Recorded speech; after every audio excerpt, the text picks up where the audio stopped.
back. We're back. So we watched. Well, okay, two things. One update.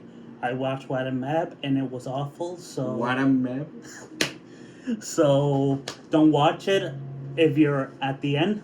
Allow me to describe the plot at the end. But for now, let's do Double O, the good one. Yes. So episodes 45 to 47. Yeah. Let's start with episode 45 because it's the only standalone. Well, that and episode 46 because 47 onwards are basically the finale. Mm-hmm. So yeah, episode 45. Basically, Anu turns out to be a spy. What a shock! Yeah. I mean, not really a shock. Her and Revive are basically the same person. Yeah. In looks and we the audience know, but the characters didn't know. Yeah.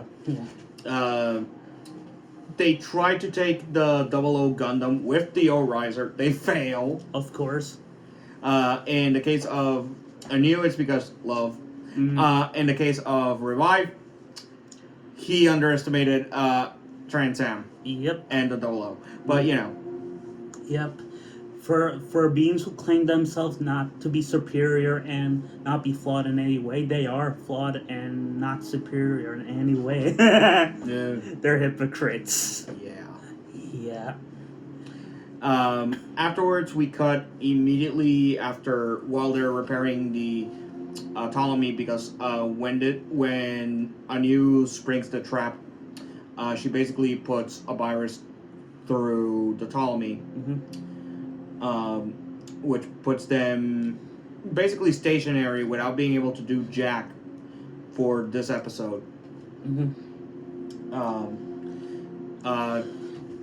Tieria, Hallelujah, and Lock-On take on the combined forces of Revive, Anu, Healing Care, And Louise in her now original mech.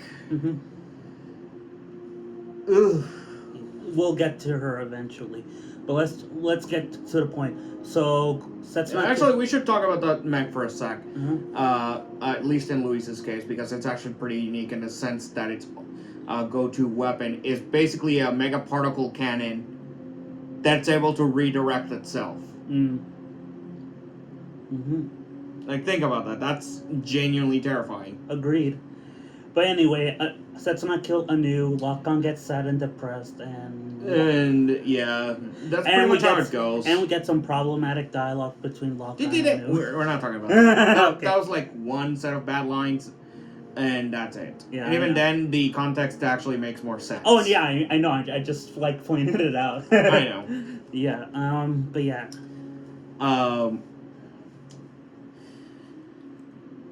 But yeah, Setsuna basically one-shots the the mechs for Revive and Healing during that episode, and going to the next episode, we get possibly the most satisfying kill in the show. Well, we'll get there. We'll get there. We cut while Setsuna and his crew are heading to meet up with the members of the lab that escaped from the attack on the Celestial Being home base for their final upgrades. Setsuna and Saji split up because they were contacted by someone who we know is Wang Liu Mei, who somehow survived! Yeah, we never get an explanation for that. Like, both her and the brother survived. Like, think about that. Yeah. I call bullshit. They pull a tusk from Cross-Hunch. For a minute. That didn't work out for them in the end anyway. Definitely. But yeah, once they go after where Wang Liu Mei and the brother is, we cut to them, and Wang Liu Mei and the brother are pretty much set upon by Nina Trinity. Yeah. Nina killing the brother saving Wang Liu Mei for a hot minute. Wang Liu Mei being able to transfer what she needs to Setsuna being Veda's location. And then while Setsuna tries to leave, he's set upon by Graham Acker. A.K.A. Mr. Bushido, a.k.a. the Twisted One. A.k.a. the Char clone. Yeah. for their final battle. Yeah, who we'll get to the Bushido code in a bit, but let's just say he loses. Oh, he loses quickly, but at the very least, I'll say it was an interesting fight. Oh yeah, definitely. Choreography-wise, it was great. Then while Wang Lu Mei tries to escape and literally continue her bullshit of backstabbing both sides. Mm-hmm. This is when Nina finally kills her. Yeah. However, Ribbons knew about this. Yeah. He pulled the master class gambit. Yeah. Because the second Nina kills Wang Lu Mei, Ribbons contacts Nina through the Haro. Yeah. Okay. And pretty much sets Louis Halaby straight on her ass. Yeah. And it goes to show just how dangerous that new mech of her is. Yeah. I want to talk about the subtext behind that, but we'll get to that. But oh my god, that was so satisfying. It was both satisfying and bittersweet. At the same time. Mostly bitter. Yeah, mostly bitter, but also satisfying considering that Nina is a sadistic person that deserves a monster. And pretty much kickstarted her own death because of this. Yeah, for just being a spiteful prick. Yeah. And here's what I love about at least finally avenging her parents. She gets nothing. Yeah, she literally breaks. Yeah, she breaks and basically goes full Cartagena at this point. Yeah, she the moment that she kills her, that's the moment where she realizes, oh god, I haven't achieved anything. I don't feel better. My parents are still dead. It's so bitter. Yeah, like Setsuna even tried to stop her from doing this. Granted, he couldn't even do anything because Mr. Bushido's a prick. For this last episode. Yeah. Once that happens, basically, Louise fucks off because, once again, the Colonel's son, Andrei Smirnov, at this point. Pulls up Optimus. Not really. His personality is kind of like Optimus, but really that goes to, basically, almost a good chunk of the cast. Yeah. During this season. Oh yeah, can I say something? I clapped twice in these 3 episodes. One with Nina Trinity's deaths, and the other we'll get to that. Yeah. So while that happens, we go to the next episode, which is the start of the finale, basically. First off, all the Gundams get their final upgrades. And we also see the O Gundam being brought in for the final battle. That's not gonna backfire. Yeah. Okay. Yeah. There's so much I want to talk about the O Gundam, but we'll get to. We'll get to that once we finish recapping. No, we'll get to that once during the final episodes because that's when it makes its impact. Yeah. Yeah. True. We get basically the start of the final battle where Setsuna and the crew manage to take out most of the A-Law fleet, really. And before they go after Ribbons' army. Yeah. Because he literally made an army of brain stupidities. Yeah, it's like, what the fuck? Am I reading or watching the Clone Saga or something? Granted, this is better than the Clone Saga. This is when Regina pulls its gambit. And tries to kill, shoots Ribbons in the head. Yeah. So yeah, both her and Ribbons are no different. They're all specs. They're both after the same thing. It's just who. It's just one they has power. More like they don't want the other ruling. Exactly. It's similar to the Zabi family dynamic between Giran and Cassilia. It kind of is, actually. Yeah. And you know what? We might as well talk about the mechs real quick. At least in some of the ones I can tell. With the Arios Gundam, it got back its missile launchers again from the Kyrios days. With the Cerebi, it basically is just a bit more armored. In the case of the Cherudem, it now has an arm cannon, as well as more flight capability, as far as I saw. In the case of the 00 Riser, it gets its own GN blade, like the Exia days. Yep. And so yeah, let's talk about the part 1 of the final battle. It was glorious. It was so satisfying. It's particularly satisfying to see the once invincible A-Laws be like beaten, getting the shit beaten out of them. Exactly. Not only by the combined forces of Celestial Being, Catherine, of the Coup d'etat faction, and Kati Mannequin. Yeah, own faction. Because at this point they pretty much had it up to here with A-Laws and their barbaric ways. And Mannequin rightfully says the fate of humanity is by the will of the people, not a dictatorship. Yeah. And I think the funniest and most ironic line of the episode is when the blonde Jared said, "You bitch." And I'm like, no, that's who you are. That's who you are, you fat Jared. You even went down like Jared. Oh my god. I'm gonna say this joke, you're gonna kill me. Go ahead. Fat bastard Jared.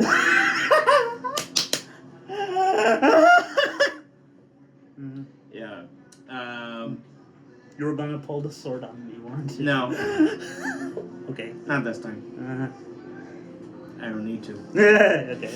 Okay. Anyway, but yeah. So yeah, everyone works together for once instead of, being basically it's motivated by greed and basically whatever. It's a 3-ship alliance, really. Yeah, technically 4. No, just 3, because while the lab ship is with them, it's not really fighting. Yeah, when I say that's true. When I said 4, I meant both Celestial Being, the Coup d'etat faction. Yeah, but they're sharing a ship. They're sharing a ship. Oh yeah, so. That's true. So yeah, 3-ship alliance. Yeah, true. Yeah.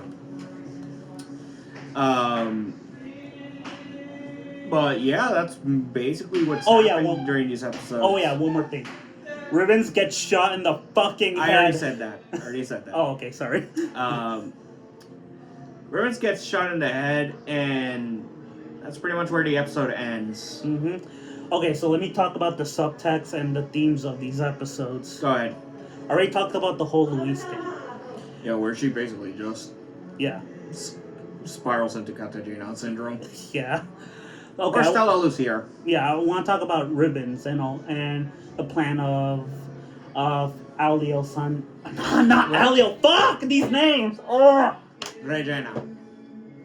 Not Regina. I'm talking about the founder Celestial Being. Eolia, yeah. Alio plan.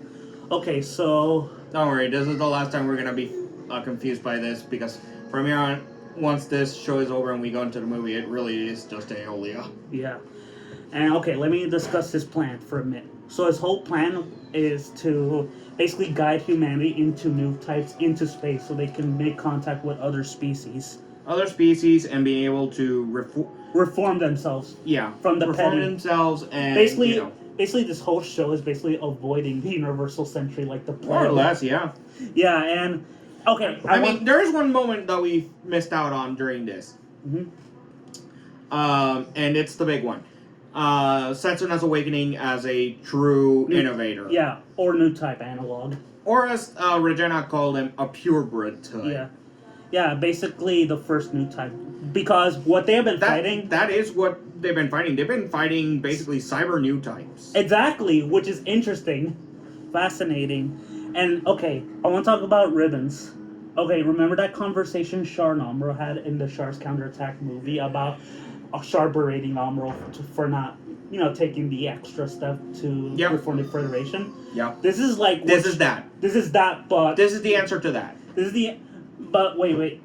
This is what Ribbons is doing, but using Char's methods. Exactly. And doing it, better. Well, I mean, he's still an awful human being. Yeah, but I mean, he's doing what Char would have done better. Exactly. I'm not saying that Char is not, Yeah. What I mean He's is the that OG for a reason. the reason why Amuro doesn't want to go on that path is because, Char was on that path and he knew exactly what it would bring.